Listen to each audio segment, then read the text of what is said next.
Okay, so you wanted a bit of help solving for the energy of a photon of red light. So that's question one here. So the first thing I like to do when I'm solving problems is write down what I know. So it tells me that the wavelength is 700 nanometers. So I'm going to start with lambda equals 700 nanometers. And what I'm going to do is when I see nanometers for wavelength, I'm always going to change it into meters. So nano is a prefix which stands for 10 to the negative 9. So that means that I have 700 times 10 to the negative 9 meters. Uh, Now, this isn't proper scientific notation.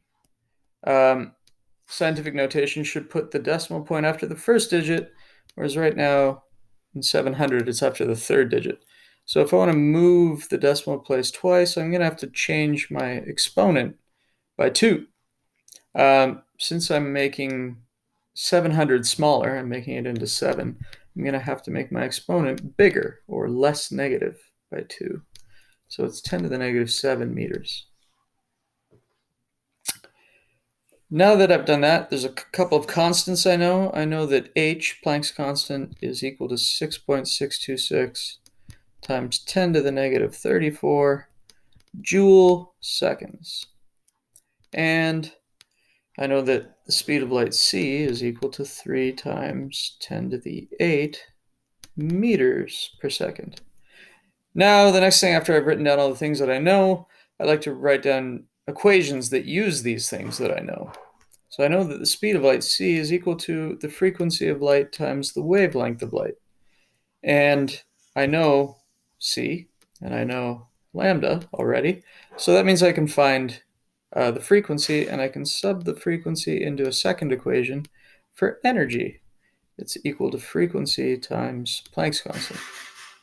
And since I know Planck's constant, and I'm going to be finding the frequency, I'll be able to find the energy. So the first thing that I do is I use my first equation. I say that the speed of light, c, is 3 times 10 to the 8 meters per second, and that's equal to the frequency, which I want to know, times the wavelength, which I already know, 7 times 10 to the negative 7 meters.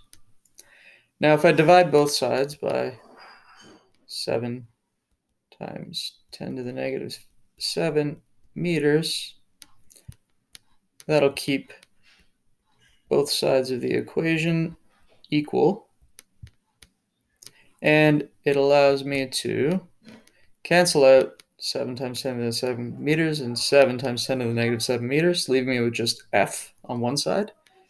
And this is why I changed my wavelength into meters. We have meters per second as the units of c.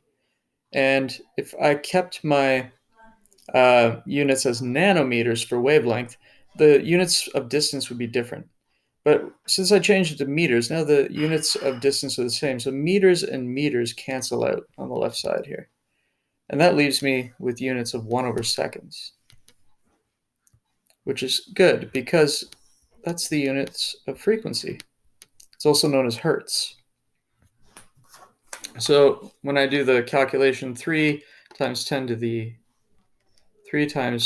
8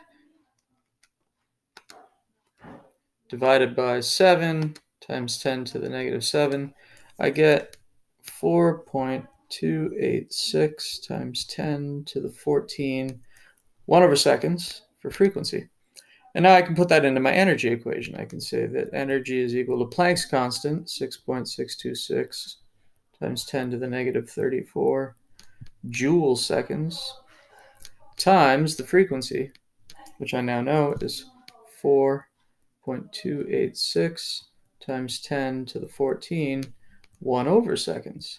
And this is also one of the reasons that I keep putting my units into my calculations, is that it keeps me on track to make sure that I know I'm doing things properly. Because if I get the right units, then I probably also get the right answer.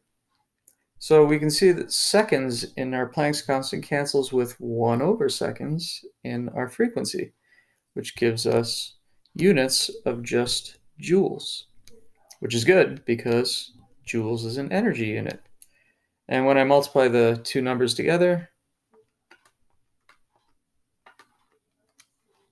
I end up getting 2.84 times 10 to the negative 19 joules, and that's the energy of my photon of red light.